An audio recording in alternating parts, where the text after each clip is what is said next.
Hello everyone, welcome to my channel Level Up Learning. Today we are going to learn about the modal auxiliary let, lets and would. So let us understand when to use the verb modal auxiliary let. Let is usually used to talk about the action which you want to do by yourself, or you talk about the action which others want to do by themselves. The example, the first case, let me do my work. The second example, let him study today. The third example, let them go for the party together. This all actions are talking about certain things which you want to do it by yourself, or which you want others to do by themselves. Second one is let's. Let's is a contraction of let and us.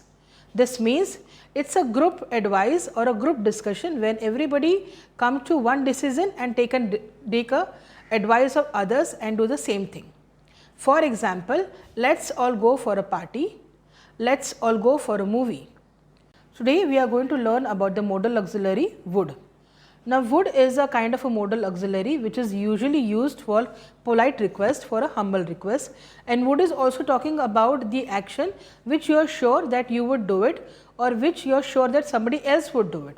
For example, I would complete my work today by 2 p.m. I am sure that I am going to complete my work today by 2 p.m.